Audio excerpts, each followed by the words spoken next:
feliz y está grabando cuando quiera, papi.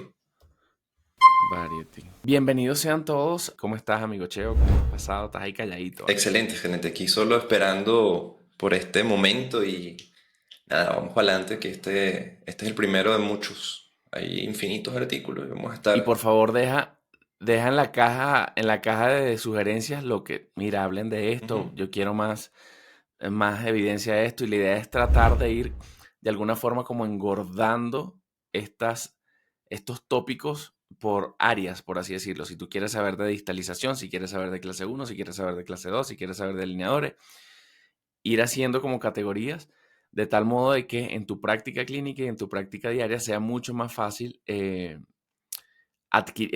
como que entrar y buscar lo que necesitas. Hoy vamos a hablar acerca de este artículo que fue publicado en la Dental Press y es de distalización, ¿ok? Básicamente habla de la eficiencia de utilizar un tipo de tornillo en un aparato que va pegado a microtornillos y una distalización de molares que se hace por Palatino. Es un artículo que es gratis, les vamos a dejar el link aquí abajo para que lo puedan descargar y lo puedan revisar, pero la idea de este video es que tratemos de sintetizar lo más que se pueda y tú te lleves la información violento. Vamos a darle, mi querido amigo Cheo. Si eres ortodoncista, alumno de ortodoncia, definitivamente tienes que buscar alicates de buena calidad que sirvan y que sean súper eficientes. Y cuando hablamos de alicates ortodónticos, definitivamente un nombre se destaca y es alicate Sati. Pero ¿por qué Sati? No solo porque es nuestro primer sponsor y forma parte de nuestra familia de Orto Show, sino también que es una empresa que lleva más de 30 años desarrollando y perfeccionando alicates de la mano de los ortodoncistas. Lo más interesante es que Sati no solo fabrica alicates, sino escucha a profesionales que quieren cada vez mejorar sus herramientas, de repente adaptándose a técnicas actuales o evoluciones que están aconteciendo en la ortodoncia todo el tiempo. ¿Cuál es el resultado? Un producto preciso, eficiente, a buenos costos y pensado para la clínica real, no para los libros. Si quieres conocer más de sus productos y ver cómo estos mejoran tu día a día en la clínica de ortodoncia o en tu práctica en el laboratorio, definitivamente tienes que ir a sus redes sociales para que te informes tú mismo de la mano directo de esta fábrica. Muy bien, entonces parte de la introducción del artículo habla de que últimamente la distalización ha sido muy popular como sustituto de la extracción de premolares al momento de conseguir espacio para resolver apiñamiento, para compensar, para lo que sea. De hecho, antes se hablaba, recuerdo en mis épocas que se hablaba, cuando hablabas de distalización, se hablaba solo de distalización superior, pero hay como una tendencia, yo podría decir que contemporánea, de que también se distaliza abajo, que era algo que era impensado, y esto es gracias a la llegada del anclaje absoluto y de los microtornillos, ¿ok? Entre los efectos comunes que tenemos de una distalización como tal, tenemos el tipping, la rotación molar y la intrusión. Es como que vienen en combo cada vez que cada vez que distalizamos o hacemos esta fuerza de distalización, y es debido a que es muy complejo o muchas veces en las mecánicas es difícil pasar cerca del centro de resistencia. Y me adelanto un poquito a lo que vamos a hablar más adelante. Mientras tú más te alejes del centro de resistencia, sea más abajo, más hacia un lado, más a cualquier, te va a dar como resultado o rotación o tipping o intrusión. Entonces, si te interesa, cool, pero si tú lo que quieres hacer es una distalización hermosa, linda y pura, tienes que tratar de acercarte lo más que puedas a este centro de resistencia, ¿ok? Eh, Tradicionalmente el anclaje que se utilizaba antes de tener este tema de los microtornillos era un anclaje dental, o muchas veces también se utilizaba anclaje, se podría decir como que en el fondo del paladar para ciertos tipos de distalizadores. Pero ¿qué pasa? Todo esto, o al menos cuando se hace anclaje en dientes, vamos a tener un efecto adverso, porque yo siempre le explico a mis pacientes así: imagínate que cuando tú mueves unos dientes, tienes un barco muy grande y un barco muy pequeño. Entonces, si tú los alas o los empujas a los dos, el barco pequeño se va a mover quizás más que el barco grande, pero el barco grande también se va a mover. Entonces, estos barcos, de una forma muy infantil y romántica de decirlo, son los dientes, ¿ok? Todo va a tener una reacción en mayor o en menor cantidad. Cuando metemos dentro de la ecuación a los microtornillos, es como que si el barco lo amarraras a un muelle, algo que no se mueve. a pesar de que sé que hay evidencia que los tornillos sí se mueven, dentalmente no vamos a tener como que un efecto adverso, o sea, tenemos como que mucho más control del asunto, ¿ok? Em, entonces, no es solo el tema de los microtornillos, sino cómo unes tú el microtornillo al diente, o sea, cómo pegas tus tornillos al diente que quieres mover. Usualmente es por elásticos, usualmente es con cursores, pero en este artículo nos hablan de dos tornillos o de este sistema que vemos aquí, que es como un tornillo que tiene como resultado dos alambres que salen casi que en la misma dirección y ese tornillo se abre y esos alambres se van separando, ¿ok? Entonces, lo que conversan o lo que exponen es que cuando el mecanismo es rígido y resistente, tienes menos efectos adversos por la misma rigidez del aparato, ¿ok? En este caso utilizan un tornillo que yo personalmente no lo he tenido en mis manos, es de la marca Dentaurum y se llama Variety. Sabrá Dios cómo se pronuncia esto, pero es como Variety SP, es un tornillo que abre hasta 12 milímetros de amplio, o sea, de expansión, y va unido a mini implantes. Adelante, adelante producción. ¿Qué pasó? ¿Qué pasó? No, que me pase la Ah, vaina, ok, marico, disculpa, la disculpa. diapositiva. Cheo durmiéndose. No, no, no. Ok, entonces, aquí podemos ver hermosamente cómo es el asunto. Vemos ahí en el paladar eh, dos tornillos que se ponen en la zona paramediana. Me estoy adelantando un poco, pero lo que necesito es que se entienda muy bien qué onda, qué coño hacen aquí. Porque la idea de estos artículos también es que tú, si tienes un caso así, puedas replicarlo. O sea, puedas quizás mandarle esta foto a tu laboratorista y te diga, mira, vamos a ver cómo diablos hacemos. Si no tienes el tornillo de la Dentaurum que vemos aquí, quizás tu laboratorista conoce algún tornillo de otra marca que pueda funcionar, porque al final es un tornillito que se abre y que el laboratorista necesita como que conformarlo adelante, pone una plaquita de acrílico y eso se agarra a bandas, que me pareció increíble estas bandas que son como parciales, cheo. Yo nunca he visto esta vaina en la vida real. Está brutal porque usualmente las bandas son completas, pues, pero esta es una banda que va como la mitad del diente y por oclusal y se agarra a cajetines. Entonces, los tornillitos son dos tornillos que tienes que abrir los dos si quieres hacer tu distalización bilateral. Entonces, en el estudio agarraron 20 pacientes entre 15 y 24 años y se hizo la distalización molar. ¿Cuáles eran los criterios de inclusión? O sea, ¿a quién yo meto en como muestra en este estudio? Pacientes clase 2 molar de media cúspide con ampillamiento leve y moderado. ¿Quién no va o cómo tú excluías o decías, este no puede ser? Con los siguientes criterios. Que tenga una constricción maxilar, o sea, que tenga ese maxilar chiquitito. Si le hicieron una distalización unilateral previa, porque obviamente eso ceja el asunto. Si tuvo un tratamiento ortodóntico previo y si tuvo una mala higiene. Punto importante porque tengan en cuenta que a pesar de que uno ve esto con ojos de ortodoncista o de operador o de que hace ortodoncia, tú dices, qué maravilla, este aparato se ve hermoso. Pero una cosa es se ve hermoso y otra cosa es cómo se siente y cómo se higieniza el paciente, o sea, cómo se cepilla. Entonces son cosas que a veces pueden jugar a favor o en contra, pero en este artículo lo hicieron de ese modo. Producción. Entonces, como les dije, es un aparato que constaba de un botón de Nance acrílico palatino adherido a dos microtornillos, ¿ok? Los dos tornillos de expansión, ojo, quiero hacer la diferencia y la salvedad entre tornillos de expansión y mini tornillos, son dos cosas diferentes. Los mini tornillos son los que vemos en la imagen, que son dos puntitos azules. Fueron dos tornillos que se pusieron en la zona paramediana, que además es una zona muy segura y muy fácil de poner, por así decirlo, no da mucha complicación siempre y cuando tengas el driver y el contraángulo y todo el asunto. No le vas a pegar a raíz, es muy poco probable que se te compliquen las cosas, pero son micro tornillos que van en el paladar y que están debajo del aparato y los dos tornillos de expansión que son los que vemos a lo largo, como que paralelas a la cresta alveolar, por así decirlo. Y esos son los que en teoría el paciente se va abriendo, ¿ok? Los tornillos que se utilizaron también fueron marca, los microtornillos o mini implantes que se utilizaron fueron marca Dentauron de 8 por 1,65 de diámetro, son los que están sumergidos ahí. Seguimos.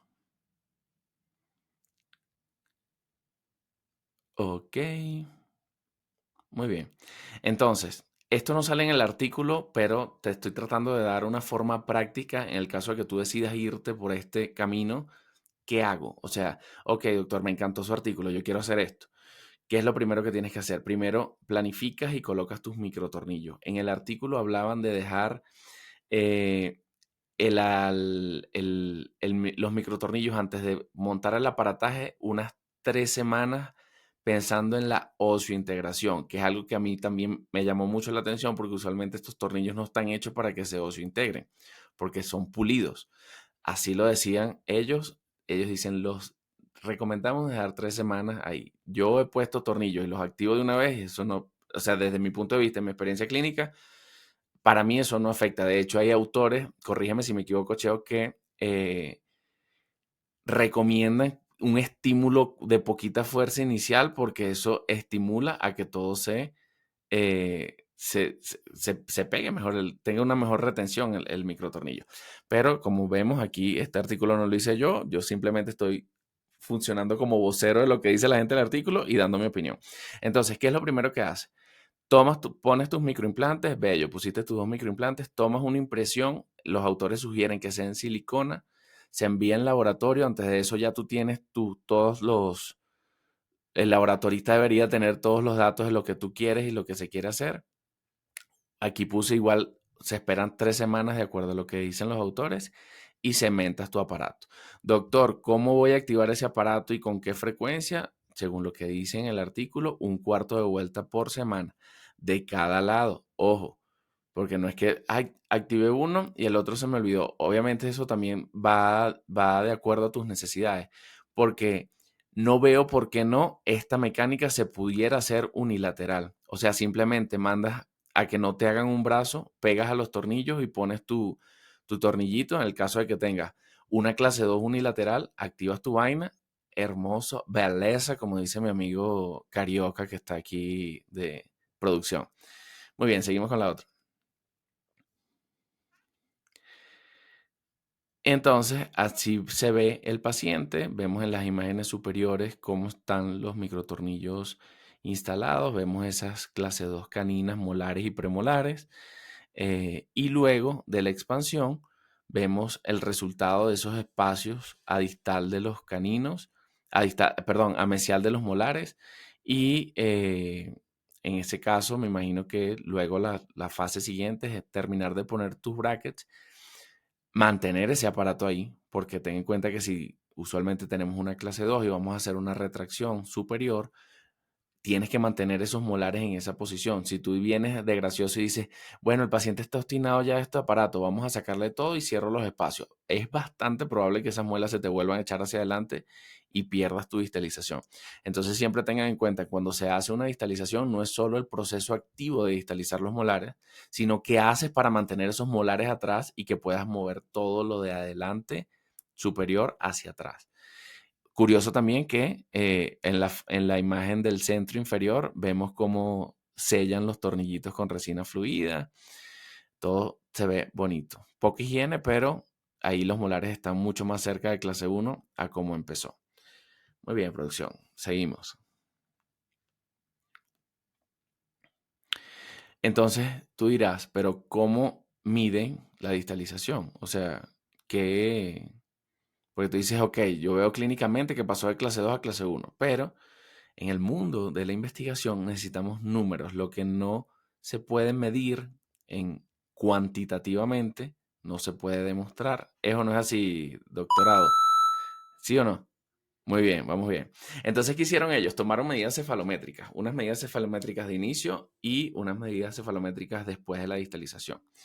¿Qué vamos a evaluar en esas medidas cefalométricas? La distalización molar, obviamente, porque el artículo es acerca de esto, pero también eh, hay otros tópicos que ellos evaluaron, que fue la intrusión molar. Les hablé al inicio que la distalización usualmente viene en combo con intrusión molar tip del molar y rotación molar.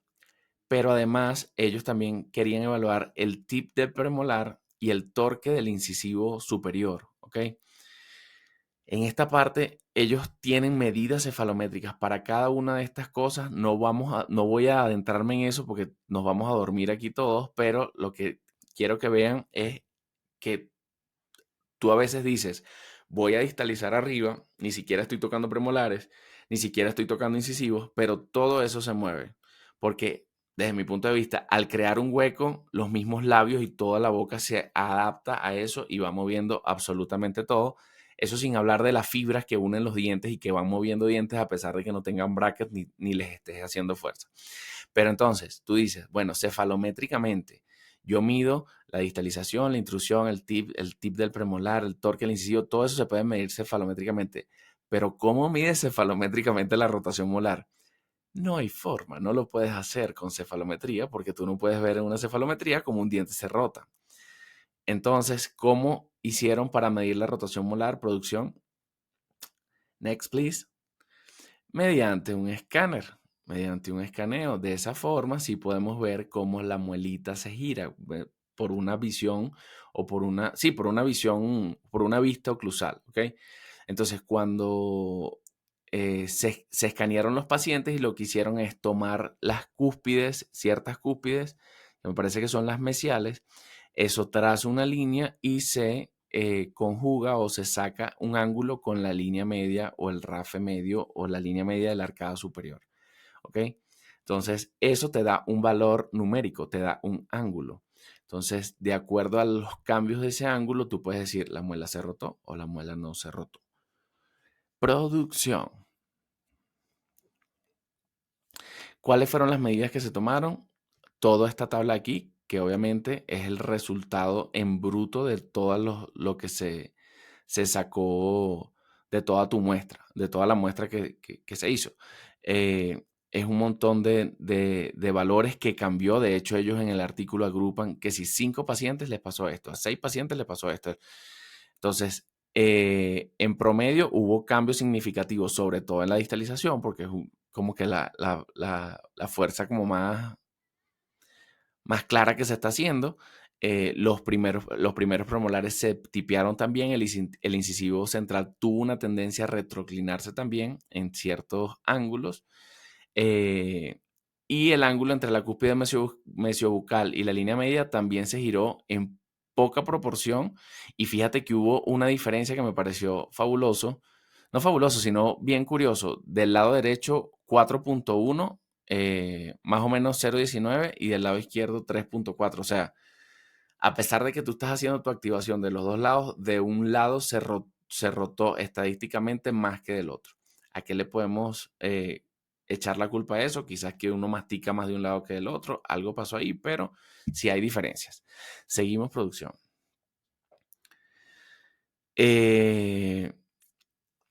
Entonces, en parte de la discusión de este artículo hablan bastante de que es demasiado importante que tú planifiques tus biomecánicas antes de hacer cualquier tipo de aparato, pensando en lo que les dije al inicio. El centro de resistencia es lo que manda. A medida que tú te alejas del centro de resistencia, eh, vas a tener más efectos adversos. Vuelvo y repito, son adversos si solo quieres hacer una distalización en masa, pero si es el caso, y esto me recuerda mucho a las mecánicas que se hacían con arco extraoral. Si tú quieres echar hacia atrás, pero al mismo tiempo quieres intruir, tú cambias tu vector de fuerza y eso te ayuda a ese resultado que quieres. Entonces, es demasiado importante que estés súper claro de la biomecánica y qué va a pasar si te alejas y por dónde al centro de resistencia. Cuando la fuerza pasa cerca del centro de resistencia, los primeros molares superiores, usualmente puedes esperar un movimiento de distalización, menor inclinación distal y cambios verticales mínimos. Y como les dije, mientras esa fuerza más se aleja, sobre todo oclusalmente, vamos a tener mayor inclinación distal e intrusión. Teniendo en cuenta que si recuerdan la imagen del aparato, estaba como que bien arriba, o sea, bien hacia el techo del paladar, y eso nos ayuda a acercarnos un poquito más al centro de resistencia y evitar la inclinación y la intrusión. como la fuerza se hace en palatino, se produjo cierto grado de rotación mesial interior de los molares. O sea, si no quisiéramos tener rotación, tendría que pasar la fuerza justo por el surco central de las muelas. Se pegó. Se quedó pegadísimo, marico. Pero aquí siguió Súper grabando. pegado. Dale, continúa. Ok. Entonces, como la fuerza se hizo por palatino, obviamente esperamos una rotación. En este caso sería como que disto, o sea, la rotación es hacia mesial de la muela, a pesar de que tú estás empujando hacia distal, porque creo que ortodónticamente uno está tan acostumbrado a hacer sus mecánicas por vestibular que siempre espera una rotación al revés, pero como en este caso la fuerza se hizo por palatino, es así como una bola de billar, le das por palatino y la muela se echa hacia atrás, pero se rota hacia mesial. Este me parece que eran las conclusiones, no era la discusión, y creo que con esto estamos. Espero que hayas disfrutado súper bien este artículo y que no solo lo veas y digas, wow, lo hicieron, sino que a medida de lo posible lo pongas en práctica. ¿Qué podemos comentar acerca de esto, mi querido amigo Cheo? Fíjate que hay ciertas cosas que en el artículo no comentan, pero que a mí me parecen fabulosas, que es que todas estas mecánicas se hacen por palatino y cuando las cosas se hacen por palatino o por lingual, por así decirlo, tienen cosas buenas y cosas malas. Las cosas malas es que quizás no es tan cómodo para la lengua, pero las cosas buenas es que esto es una ortodoncia, una primera fase de ortodoncia invisible. O sea, nadie ve eso. O sea, entonces si quizás tienes un paciente que necesita hacerle una distalización, doctor, no quiero brackets, no quiero que se me vea nada, no quiero. Este quizás sea una buena alternativa porque a pesar de que vemos esto así súper aparatoso y un montón de vainas, no se ve. O sea, el paciente en su día a día no se va a notar y vamos a tener, ya cuando pongas bracket, vas a tener un paciente en clase 1 molar y ya es como que un caso muchísimo más fácil. Bueno, Daniel, si me pongo a intervenir aquí, creo que se nos va una media hora. Entonces, Nos da la no, noche, mejor exactamente. vamos Sí, por la la idea es mía que esto aquí. sea corto. Chévere, me gustó el artículo, me parece fantástico. Soy fan de la distalización hace muchos años.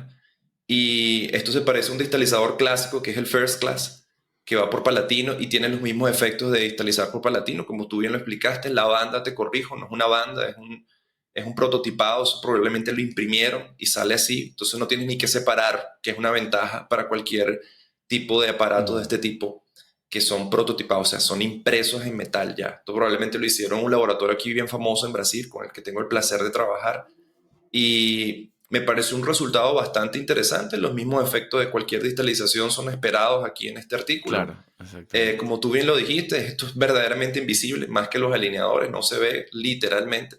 Y como tú dices, es bien incómodo, el paladar es una zona súper susceptible a la lengua. Y a pesar de eso, papi, me parece que está dentro de lo posible, ¿no? No estudiaron Claro. las variables del segundo molar, no sé si las vi en la tabla, porque me imagino si se angula el 6 se angula el 7. Y cuando hablamos de tip, que bien lo Ujú, dijo Daniel, es angulación distal, ¿ok? Que muchos lo aprenden como tipping, pero es como una palabra en inglés que significa angulación. Entonces, o inclinación también. ujú. Inclinación mesio distal. Esas son mis observaciones, me parece una súper alternativa. Soy fan, hago esto muchísimo, entonces soy pro esta tendencia palatina de mini implantes puesto en vestibular. Es como lanzar al ciego, porque a veces por vestibular no tienes cresta y tienes que optar por palatino y esta es una opción excelente. Son bien descomplicadas, ¿no? O sea, siento que por palatino quizás el trabajo de laboratorio es un poquito más fastidioso, pero De hecho, tengo tu, aquí, tu, aquí tu, justo efic- me tu llegó, eficacia con microtornillos es sí, divino y esto no se ve. O sea, es como que tienes muchas ventajas, pero es algo que no sé si la desventaja, la estadísticamente desventaja de las surfas más o la tranquila. gente no lo Sí. hace. Exacto, exactamente. Y la gente, o sea, es arrecho, uno está seteado a Ujú, vestibular. O sea, uno como que lo cría en ujú. vestibular. Esto es como que, para ciertas personas quizás algo como que nuevo. Coño, lo voy a hacer por el paladar, qué miedo la vaina, pero fíjate que no se queda tanta comida y quizás como, es que es otra mucosa, es como que más, todo es más Cool. limpio. Ok. Siempre y cuando el paciente se limpie, obviamente.